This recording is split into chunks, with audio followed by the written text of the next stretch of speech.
Hey, everybody, welcome to this special Sunday edition of the People Show with yours truly, Mark Wallace, right here live on Facebook, YouTube, Instagram. And we are going to be having a dynamic conversation here. And we're going to be able to take your phone calls at 951-221-8221. So you all can come on in, gather around. So if you're on YouTube, you can see your comments in the chat as well as on Facebook. And joining me now is my guest for this next 30 minutes. We're going to be talking about it since this has been a very hot topic, and it has turned into something very different than what most of us thought that it would be in terms of the Chicago Public Schools um, election for the elected board members. And it has become quite controversial. A lot of money is being poured into this race. And so we're going to talk about what that is. We're going to be talking about what donations are as opposed to independent expenditures and how that all impacts. But mainly, we're going to be talking about my guest, who's going to be joining us in just a second. I'm going to bring her in, Karin Norrington Reaves, who I've known for about 20 years now, almost. Who is a dynamic person. Now, this is not a non-partisan. This is partisan. I like to be very transparent. I'm the founder of 10 by 10 to Win, which is a political action committee of an independent Black voting bloc, and we collectively decide on candidates that we're going to endorse and support for various offices, whether it's in the city, the county, or in the state. And our committee voted, and Karin Norrington Reaves, along with Adam, I forget his last name, my apologies, they won the support of the committee. But I want to have a one-on-one conversation. I want to have a transparent conversation so that you all can get the facts rather than the fiction and sound bites about this candidate. And if you have questions, you are welcome to call in with your comments, as long as they are very respectful. And we will have a substantive conversation. So joining me now is my guest. I'm going to bring her in the studio with her, Karin Norrington Reaves. Hey, Karin. Hey, Mark, how are you? Good to see I'm you. doing great. How you doing? I'm good. I'm good. Good. 2 Getting days close to go, to man. the I end can of the sleep campaign. again. Say What'd it you again. say? I I said said getting 2 close to days to the end go of and I can sleep again. the All right. Maybe. But it's been a tough race. All right. So let's get into this now, and so that we can separate the facts from the fiction. Now, I've known you for almost 20 years, uh, and uh, and have a great deal of respect for you. And so we're going to have a very transparent conversation here, so that people understand just who you are. So why don't you give us a little bit of background about what your history and experience with in terms of your public service, and why you are in this race for the elected school board. Sure. Thank you. First of all, thank you so much for having me. And also, I want to thank 10 by 10 to Win for endorsing and supporting my candidacy. As you know, I have more than 30 years of experience in public service. My entire life has been dedicated to public service. I began my career after graduating from Northwestern University, and prior to that, graduating from Chicago Public Schools, K through 12 graduate of CPS. I began my career as an elementary school teacher, first and fifth grade, bilingual. I actually majored in Spanish language and literature at Northwestern and translated that into teaching Spanish speaking children to read and write in their native language.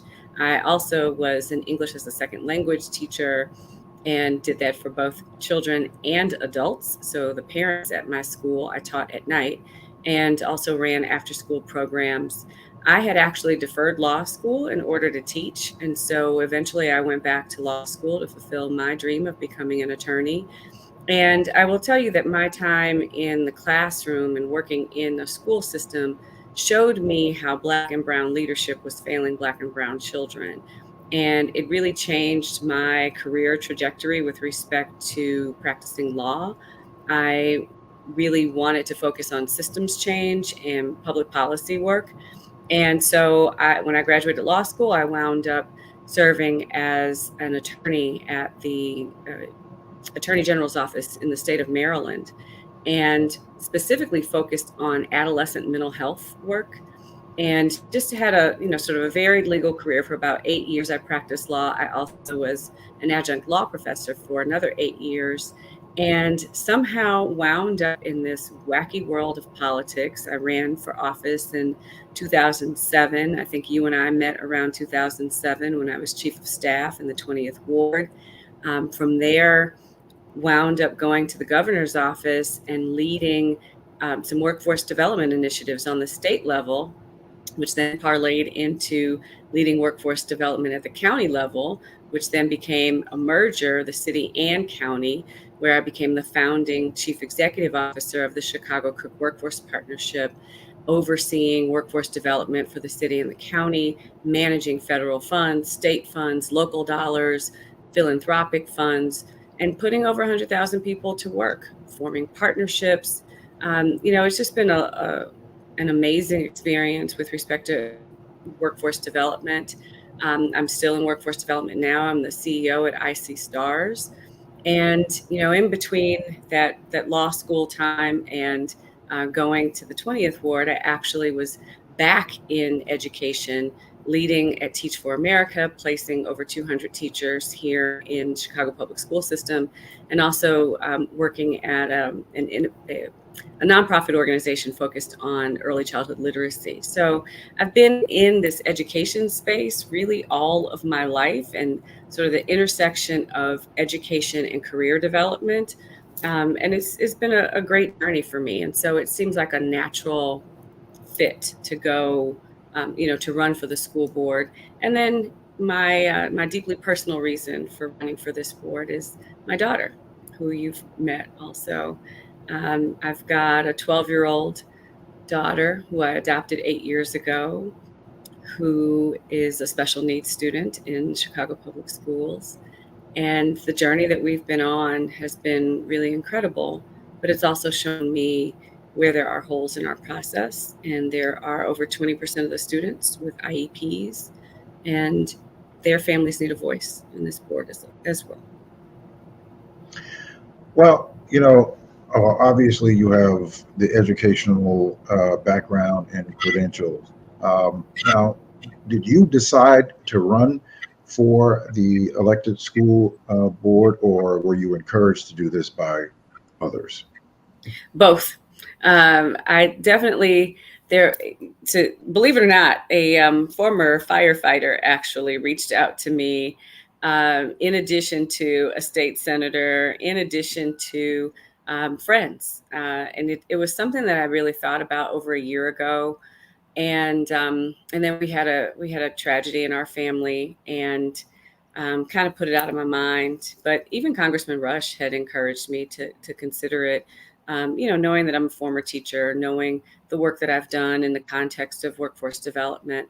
So I've been encouraged by a number of people, and finally had thought about it earlier this year and wasn't sure whether I was going to be able to move forward, because I had just accepted this offer to lead IC Stars. And so I discussed it with my board members to make sure that they were comfortable with the idea of me coming in as a new CEO for the organization and running for office at the same time. And they said, go for it. So. Okay. So with all this money that has been poured into this election, with the toxic poison of the ability of people who have a lot of money to influence elections, it also sends a message to the general electorate that whoever is putting in the money for a particular candidate owns that candidate. How Right. can you separate yourself from the people who are pouring money into your campaign Mhm. Some donated to you, and others is what they call independent expenditures, which means political action committees have an unlimited source of money that they can spend on any candidate that they want to run, to print flyers, to run commercials, and all that sort of thing, Right. right? And so they are pouring a lot of money into your campaign through advertising, through some of the digital media. I mean, running a lot of campaigns. How do you, if you are elected, how do you assure the general public that you are going to be an independent voice Yeah. that is not influenced or controlled by Yeah. these outside groups?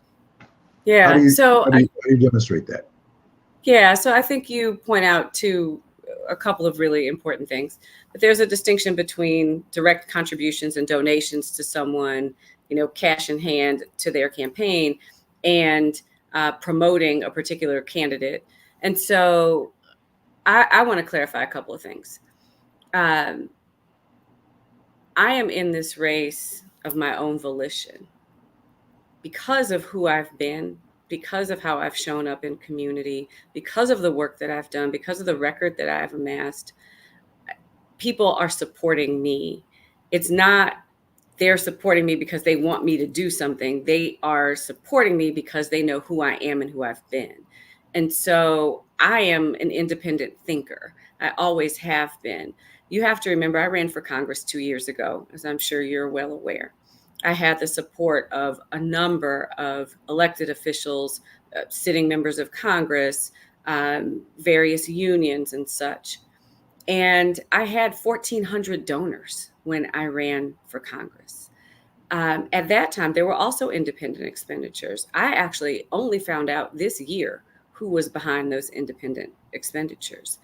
Um, the reality is that there is unfortunately a Supreme Court case called Citizens United that has Yes. allowed for these political action committees to be able to support or oppose, like, let's be really clear, Mark, to support or oppose candidates of their choosing. And it's called an independent expenditure because you can't coordinate with them. So, the messaging that has come out in some instances, I haven't agreed with it at all. These folks are using my image, my likeness. I have no control over it. Similarly, CTU is opposing me and putting my image and likeness on things, and I have no control over it. It is a very disconcerting feeling. By the same token, I appreciate that folks recognize that I'm thoughtful, that I'm, qualified for this role, and that they want to support my candidacy. And I'm grateful to have that level of support. It does afford me an opportunity to, um, to have people know my name. But I have no control over the messaging, right? Only the money that I have raised actually do I have control over in terms of messaging. It's an awkward place to be in. It's weird because, like I said, I just don't have the control over it. Well, Citizens United is it's a terrible decision that the Supreme Court made, and I forget what year it was done, with Samuel Alito, who is now deceased, and who thought that this was, a great thing to do. And then with the current decision that they made to have give almost essentially complete immunity without any guardrails to a president while they're in office.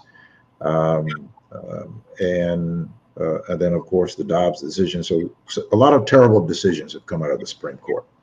And Yeah. Citizens United is certainly one of the ones that just kind of sparked it all to further poison and put a lot of more distrust in the political process in the average voter's mind.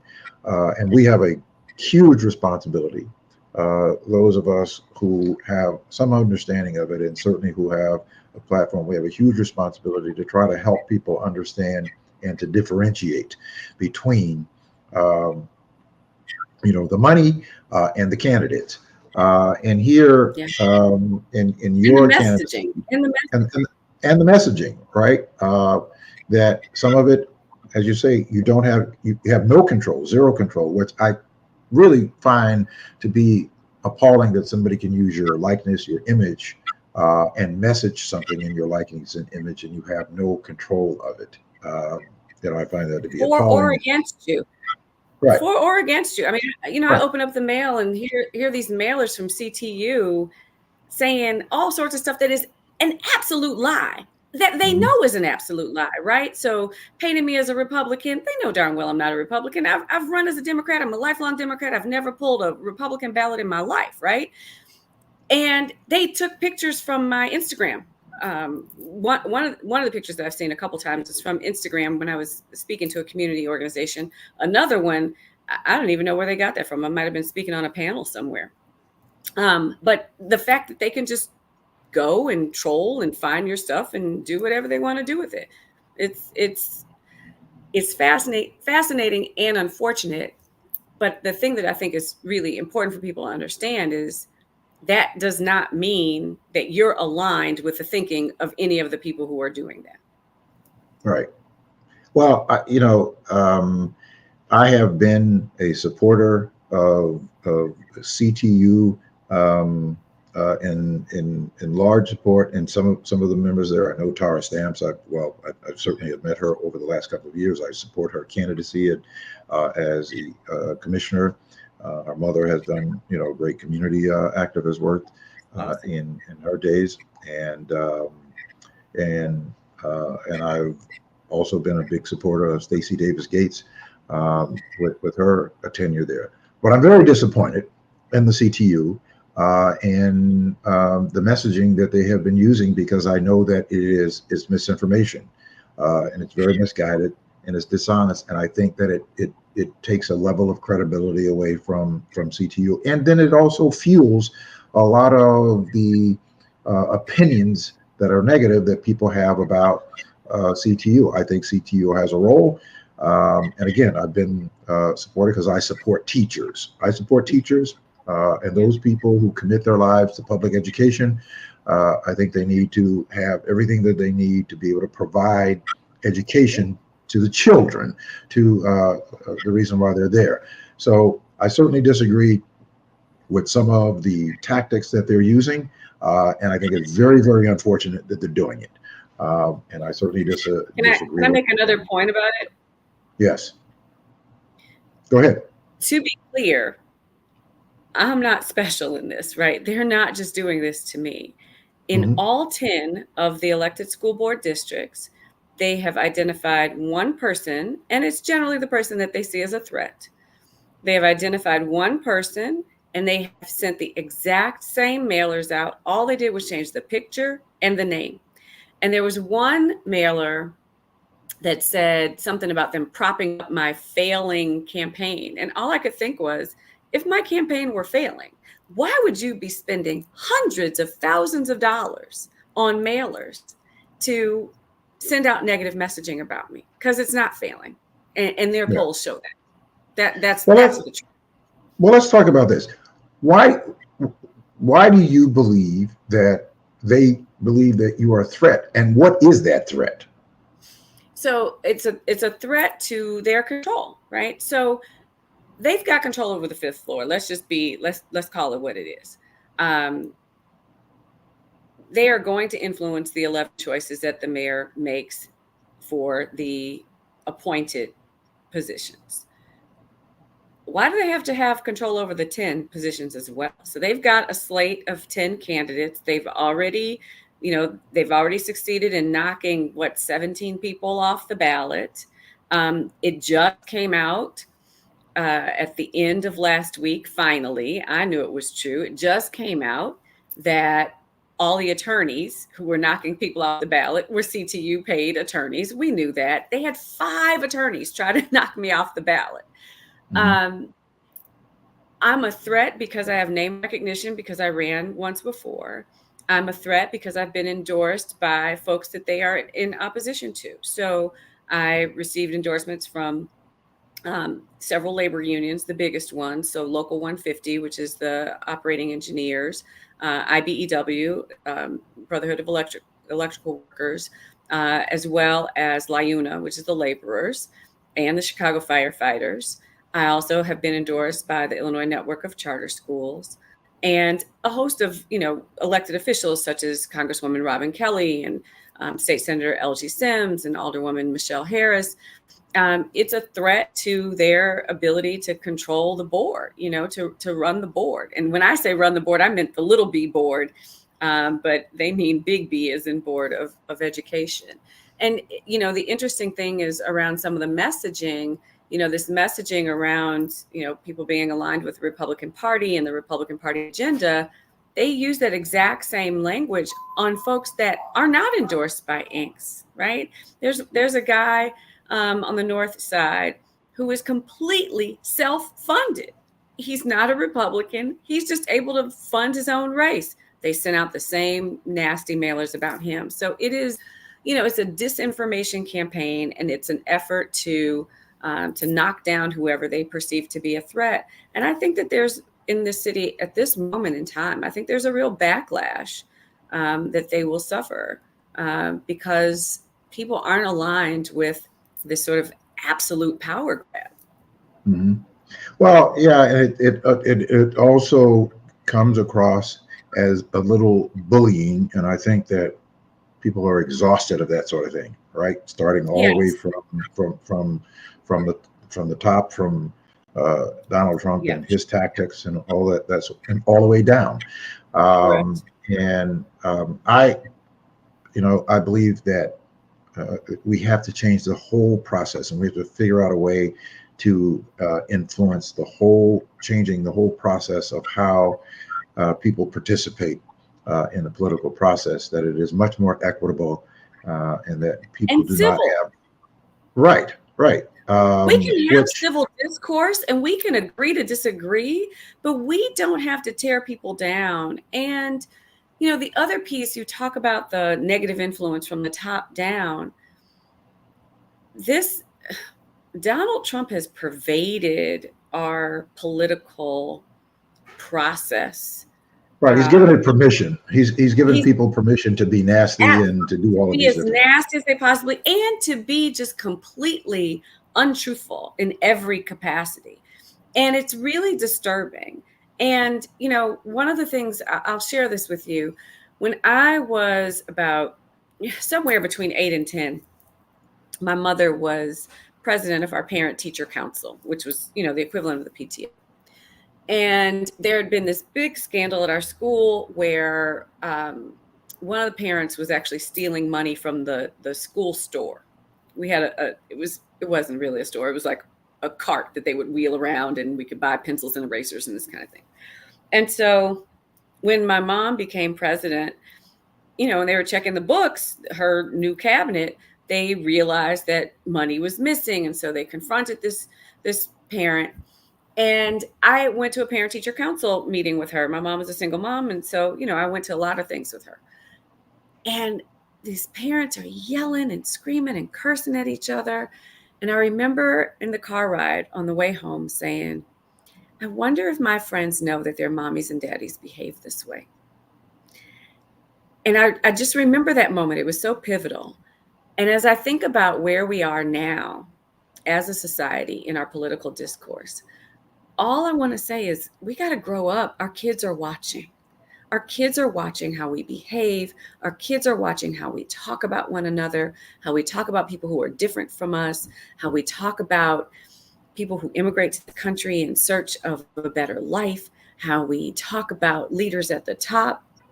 And we have to shift our discourse. We have to, because the next generation, we set the tone for them. Yeah.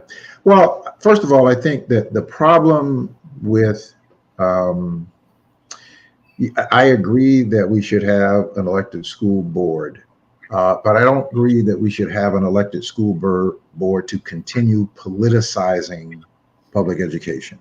I believe that public education in Chicago particular, has become so corroded and corrosive politically that it is purely about doing business. It is not about the business of Not about the education. business of, and not about the business of children. It's not centering No, our kids in the discourse at all. It is all of this infighting. And listen, it takes a lot of money to run a campaign. It takes a lot of money to reach people, right? Like mhm, that's the bottom line. You could be on social media all day long, but it takes money to reach people, whether it be in a mailer or a text message or, and knocking on doors. I mean, it's exhausting. And these districts are so big. These are bigger than a congressional district. right. And so I understand why there's money in the picture. What I don't understand is the lack of focus on what our children really need and ensuring that we have quality candidates to be able to address the needs of our kids and Yeah, our because community. that's lost in the balance. It's lost in the balance about the focus of why we are doing this, why we're having people who are running for an elected school board. All right. Education is not even recognized or identified as talked about as being important, right? Yeah. Outside of the slinging money and for or against someone, that the children are not even talked about. They're sort of like a Ancillary. collateral, yeah, collateral damage in this sense that Mhm. they're just sort of a figure to get to another point. And it's disturbing to me. It's disturbing as to why members of the CTU can't. I mean, you can support whoever you want to support. That's our political process. But to use some of the tactics that are being used is very, very disconcerting. And again, I think that it's very corrosive. And I I would hope, agree. yeah, I would hope that Stacey Davis Gates, um, that they will pull the reins back on this and really do some self-evaluation, because these kind of tactics don't make them look very different than the person that most of us reject, and Donald Trump, I and agree. I agree. that group, right? It feels like we now have a new machine. That's what it looks like to me. And listen, I worked for the city under Mayor Daley's administration when I was in the 20th ward. I led the partnership as a dual appointee of Mayor Emanuel and President Preckwinkle, and then again as a dual appointee of Mayor Lightfoot and President Preckwinkle. And this feels like another Democratic machine. Um, and I just don't understand how we got to this place of being so incredibly polarized. I'm in this race, I've told people this repeatedly, for three reasons. One, to focus on kindergarten through second grade literacy, because if our kids can't read and write early on in life, it sets them up for failure longer term. I'm in this to focus on career and technical education. We have got to create more opportunities for our young people to understand who they are, what motivates them, what they want to be when they grow up, and how to get there. And we have to do it from 6th through 12th grade, not just with a handful of high schools.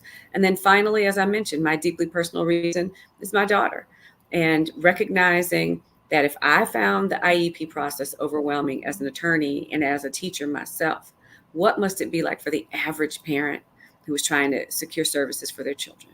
And so that's all I want to focus on, right? Obviously, the budget undergirds all of that. And I come to this space having managed over $500 million in federal and corporate funding and raised $150 million in philanthropic funds and created a number of initiatives. So I'm coming to this space understanding the realities around that fiscal picture. But at its core, the purpose of my campaign, I call it Caring for Kids for a reason, because I want to focus on our children and what is possible for them if we as the grown-ups put our head down and do the hard work that has to be done in order to ensure that we have an equitable system that allows for all of our kids to thrive to their fullest potential. That's the bottom line. Yeah, I think that unfortunately, the way that these campaigns have been run, and certainly the way that the forums have been done, I think that the forums have just been a complete debacle. I don't think that people who are running for the 10th district should be doing forums in, in other districts around the city for the purposes of that you could have more impact in terms of people getting to know who you are and to find out what your purpose is, and or any of those members, by having more smaller, intimate conversations with people within the district, Yeah. and just have each candidates having those conversations within those districts that they're running in. So the other thing is that I am, I would be looking to anybody as candidates that's running for a to be on the board of an educational board, that person has an educational background, meaning that they Right. have an education. Two. Um, Two in our race have an education background, and neither one of those two was even countenanced by CTU, which I find interesting. It's very telling. yeah, so that's why I say that the Chicago Public Schools is about doing business, and it's just been so polarized and politicized. The other thing that I think is that you should go back to what Mayor Washington said many years ago. He said that you do not want your mayor in control of your public schools. That's on Absolutely. record. And I think that Brandon Johnson, as mayor, who I supported, Mm-hmm. um, and I hope that he's going to be successful. He's got a lot of work to turn it around, but I hope that he will be successful. There's We some need him things that to he's be. doing Yeah, right. we need him to be Yeah, successful. We can't just be against him. absolutely. But I think that if he wants to um, really demonstrate some credibility and some Independence. independence and belief in the public education system, that he would separate himself from that, allow for an educated, independent education body to manage our public education system. Yeah. I think that that would bring a tremendous amount of um, confidence from the public, and allow and let that the process play itself out. This is going to take a couple of cycles, but let the process play itself out so that the public can have faith and confidence in our public school system for our children. The children must always be at the very forefront of anybody's ambitions or anybody's motives, because that's what I would look for is, what are your motives? What's your purpose for doing this? Mhm. You've got to convince me of that your purpose for doing this is to make sure that everything that you do is about creating an excellent space for the children to thrive Yeah. in our Chicago public schools. Yeah. Now, let me ask you this: the the board position, Hmm. how often do they meet, or how often will they meet? Yeah. So they typically meet twice a month, and they can have committees. They can have standing committees, and the new board can actually create additional committees to focus on various issues, such as I think there need to be committees, one for each of the five pillars in the new strategic plan. It really is a set of aspirations. I think it needs to have um, some metrics and actual deliverables and whatnot. But anyway, so it meets twice a month, and then you can have committees that would need to meet separately as well. And is this position a paid position? It is completely volunteer, which is the other thing that is just kind of funny, ironic, I guess. So all of this anxiety and agita and anger and vitriol over an unpaid position. It's just it's fascinating. It's just like, I knew that I was signing up to have my signs ripped up, and they slice your signs with box cutters or take your signs and run over them. I knew that kind of stuff was going to happen because that's politics in Chicago. I didn't know I was signing up to be, to get all sorts of hate mail. But Yeah, it's a volunteer position. I suspect that eventually there will be an effort to make it a paid position, but it is a volunteer position. And, the reality is, Mark, it's always been, and it's always been CEOs. One of my opponents made the comment that, you know, we've always had educators and they've run everything in the ground. And I'm like, that's actually untrue. The Mhm. majority of people who have been on the board were not educators. um, this past board, you had Elizabeth Todd Breland, who I think is brilliant, and you had Dr. Mahalia Hines, Common's mom, on before. But generally, there haven't been a lot of education people. There have been folks with civic leadership experience. My former board chair, Frank Clark, the former CEO of ComEd, also was a board chair of CPS. So it's always been civic leaders, not necessarily educators. But there have been civic leaders who have been appointed by the mayor, Correct. right? So, and therein lies where the distrust comes, is that the mayor has too much influence and control over public education. Mm-hmm. And one of the greatest mayors that I have ever witnessed is Harold Washington. I've never met him, but certainly I even model my civic engagement from him. That's the person that I model my own civic engagement. And I'm not running for an office, and don't think that I ever will be running for an office. Um, but certainly, Harold Washington made it a very strong point that the mayor has no business running public education. Um, and I have heard the current mayor, his predecessors, all, you know, try to use, or refer to and reference to Harold Washington, but there is nothing, including this one or his predecessors, that I have seen in any of them in terms of their decision making or transparency that reflects Mayor Harold Washington. Nothing. And I don't think that you should use somebody's name if you're not going to model the character of who they were. Um, so, all right. So this is a volunteer position. It's an unpaid position.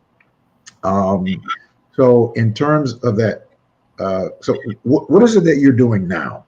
What are you doing now in terms of your career?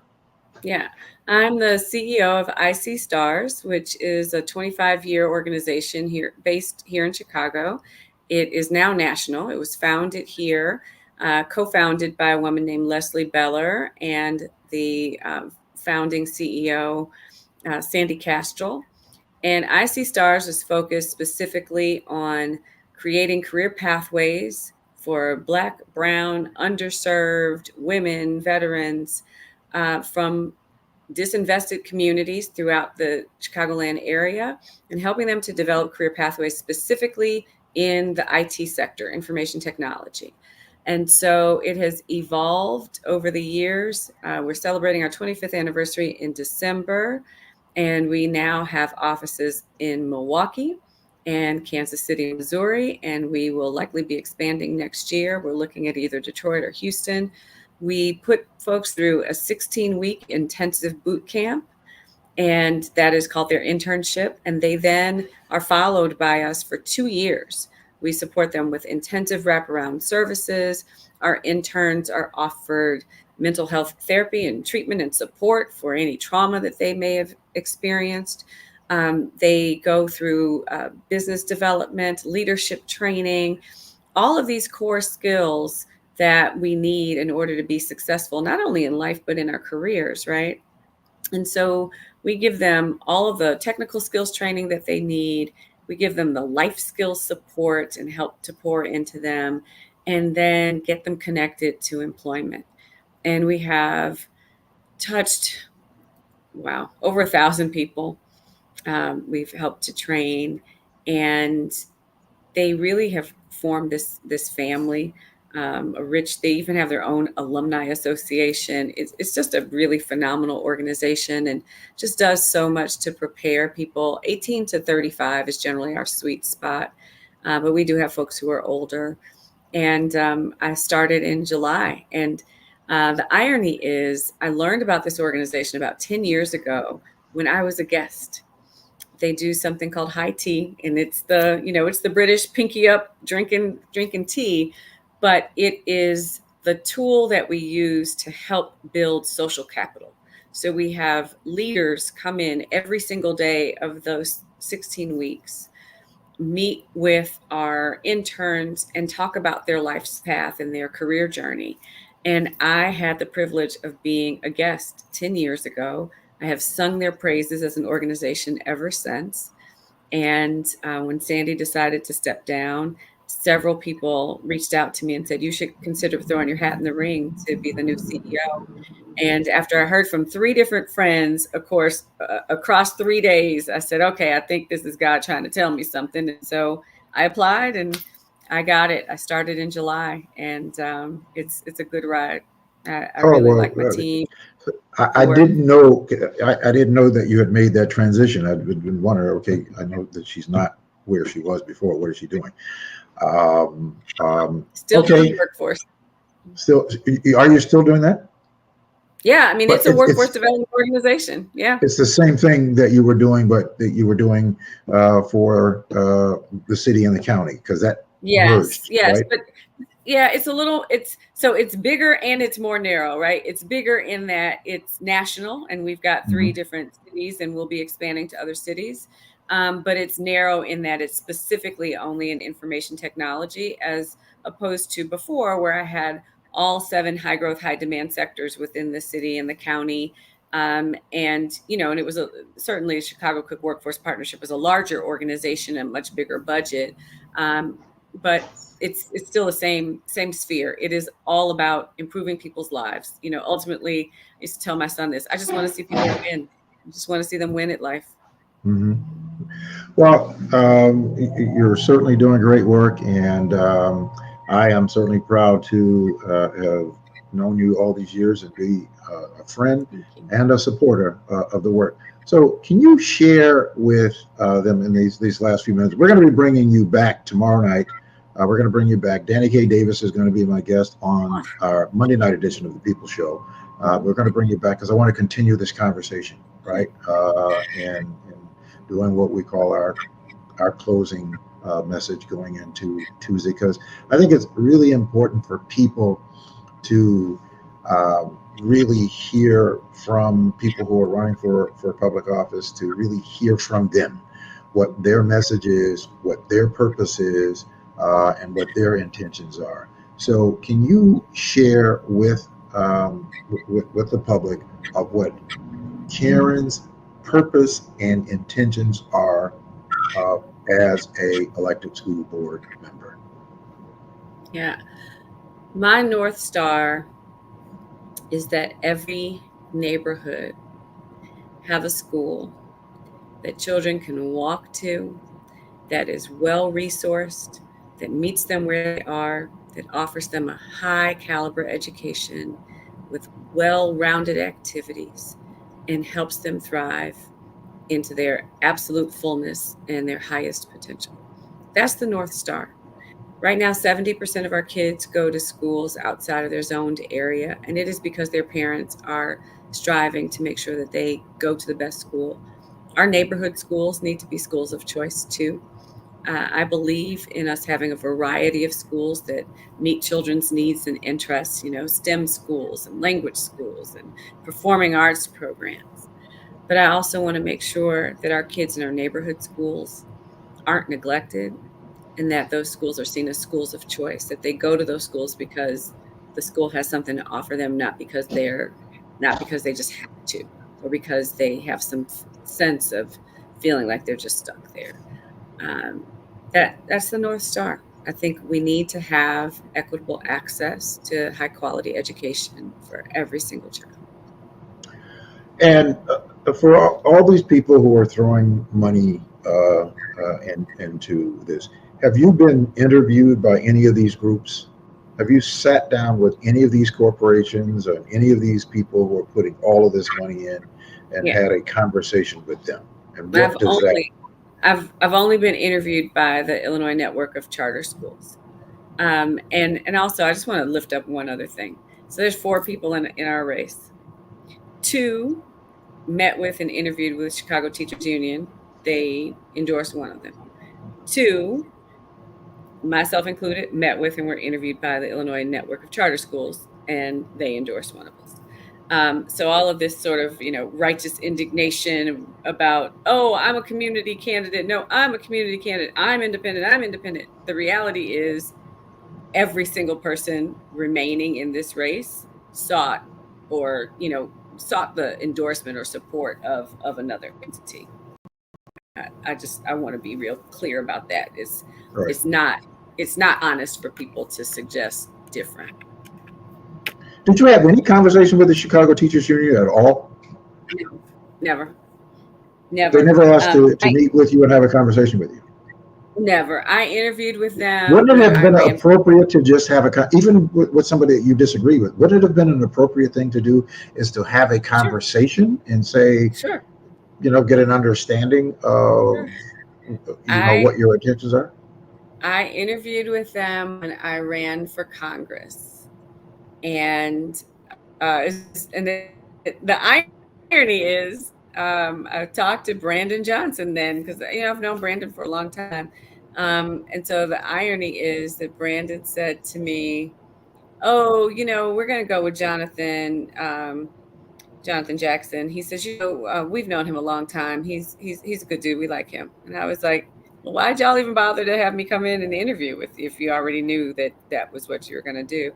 But for this race, never a conversation. Never a conversation. Yeah, it is what it is. It is what it is. But here's the thing. This doesn't have to be. It doesn't have to be, this tension and negativity. At the end of the day, whatever happens, it doesn't have to be Tuesday, adversarial. Yeah, we all need to work together for the betterment of our children. That's the bottom line, whatever happens after Tuesday. Well, that becomes the real problem, is that if you're really concerned about the children, there could be there should be room for a conversation, and you can compete for seats without the vitriol, because with that vitriol in place, it sends a message that there is a different motive. There is a different motive for someone to say, now look, again, and I'm putting it out there that I'm not acting as a nonpartisan. It is partisan with me. I'm a Democrat. You're a Democrat. And for other Democrats to try to suggest that a person who is a Democrat that is not is just, that's beyond the pale. That's beyond the pale. That's not even being competitive. That's just being dirty. I mean, it's just wrong. Well, here's what it is. It's low, right? It is particularly in a time when particularly in a time when the Republican rhetoric is so dangerous, right? And so to paint any of us in this light, I think is reckless. And I do think it could potentially put us in harm's way. Sure. Right. And so that part, and I have to tell you, I spent the early part of my life, I think a lot of people did, with some thin skin, in my 20s, right? I'm everybody's thin skin in their 20s. Right. So that's what I'm saying. I think everybody's kind of that way. But I just celebrated my 55th birthday a couple months ago. And so when I first started getting the mailers, I would just laugh, because I was like, this is laughable. Like, this is not this is ridiculous. Last week, I got this one mailer, and this one was particularly nasty and just such a lie, right? And I had run out to do something. I come back in the house, and my sitter was with my daughter, and my daughter listens to YouTube. And for people who don't know, my daughter's blind. So she loves music and she listens to videos on YouTube and stuff. And so they had been watching this YouTube video, and a negative ad with my name came out. And that one hit me. It hurt me because, again, I was like, this is my child, right? Mm-hmm. So that bothered me. And again, it just took me back to my childhood and that whole notion of, do people know that their mommies and daddies are behaving this way, right? And it just Mm-hmm. made me think about wanting to protect her and shield her from the nastiness of the discourse. Now, I'm not asking for anybody's empathy or whatever, because, I think the average person feels like, well, you put yourself out there, this kind of stuff can happen. Yeah, but But she what I'm asking for people to do is to reject the yeah, behavior. I'm asking for yeah, people to reject the yeah, behavior. It doesn't mean that you have to reject supporting who you support. yeah. Listen, again, I say that I support the Chicago Teachers Union. I do not support this behavior, Behavior. Yeah, and I would hope that Stacey Davis Gates, as the yeah, leader of the Chicago Teachers Union, Tara Stamps, who I know is um, um, a commissioner and and former, my high I school guess, classmate, yeah, by the way, I really would good. hope, yeah, I would hope that those two women would go and take a serious look and say, hey, you know what? This is not what we should be representing. It's This not is gonna not what happen. we should be It's not gonna happen, representing. Mark. It's not gonna happen. And Well, and I have to say, for folks who constantly throw out race, for Black women to do this to Black women. So they're also yes. doing this to Michelle Pierre, who's running, I believe, in District 1. For Black women to do, and again, she's an educator, she's Hmm. a former principal, and a leader, a teacher leader. And so it's just, it's fascinating. My only hope is that the voting populace sees beyond it. And I will tell you that in all my calls, all my conversations, I've got volunteers doing phone banking. I'm knocking on doors. Either people haven't seen the nasty mailers, or they have seen or heard or seen text messages or whatever.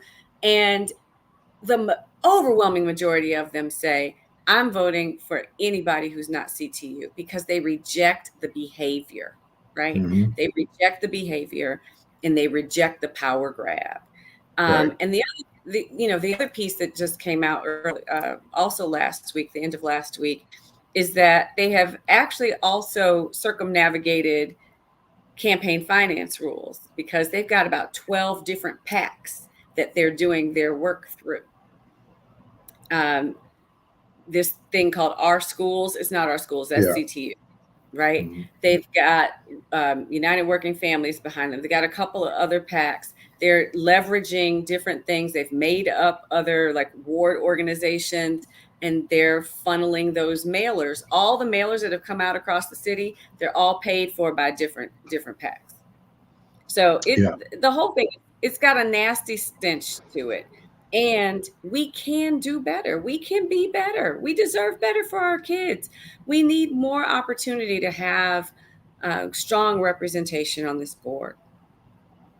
So, Well, listen, I'm certainly praying and hoping that you are going to be successful on too. Tuesday. I believe that in the conversations that I've been having, um, your name is one that people know. And again, these are elections that people support the names that they're most familiar with. Yeah. But it you But I know, want people to do their research. They should do their research, though, too.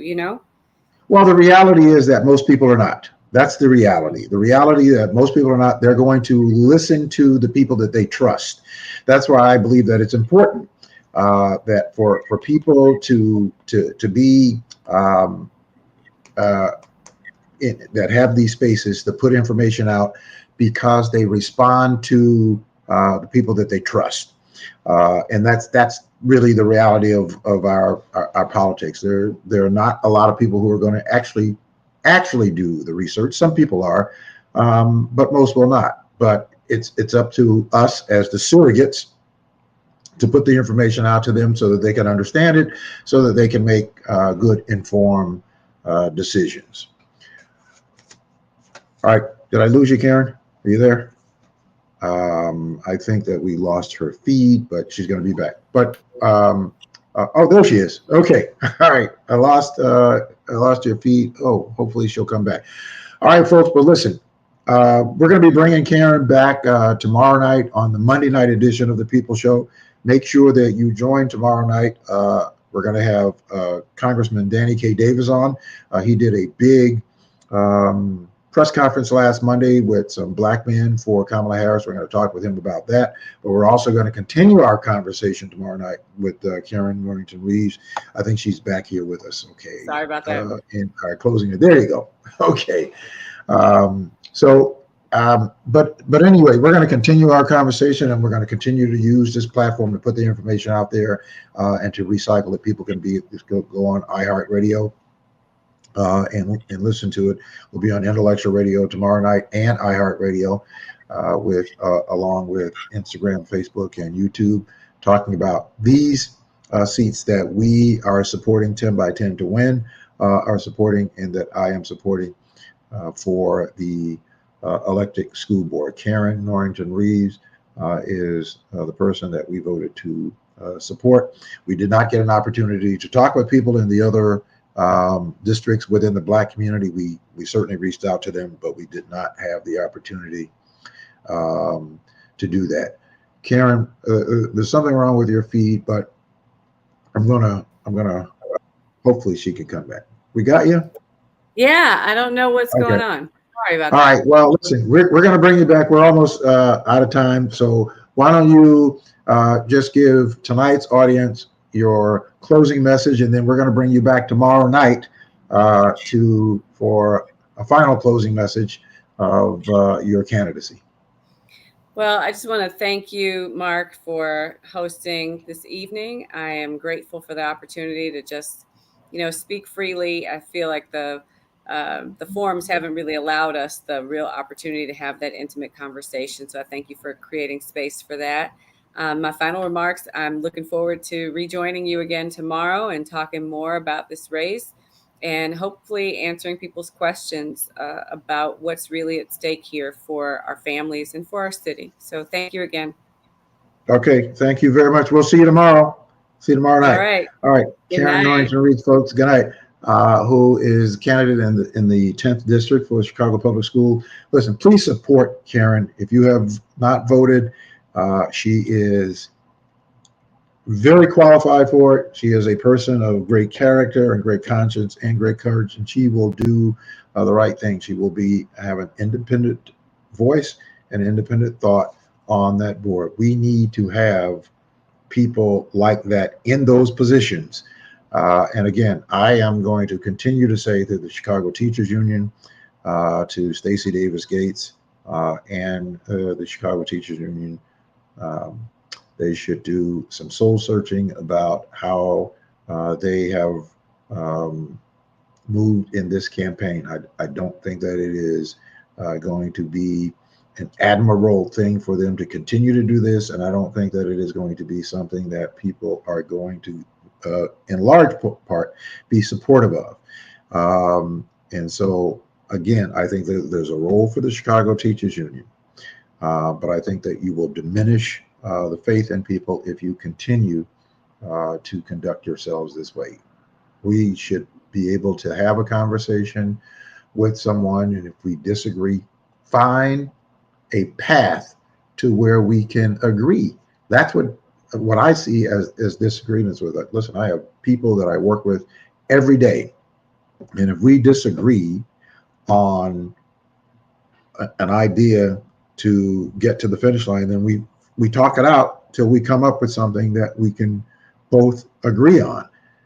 That's to me what disagreeing is about. Disagreeing doesn't mean that you go your way and I go my way. No, we find a solution to the problem. Here for our public education, we need to find solutions that are going to be beneficial to the environment and the foundation for providing a great educational system for our children, period. That's what the responsibility is. Listen, I want to thank you all for joining us tonight. Make sure that you tune in tomorrow night intellectualradio.com, iHeartRadio, Instagram, Facebook, and YouTube. Danny K. Davis, Congressman of the 1st Congressional District, is going to be here with me tomorrow night, as well as Karin Norrington Reaves will be rejoining us on tomorrow night's edition of The People Show at 7 o'clock. We'll see you guys. Take care.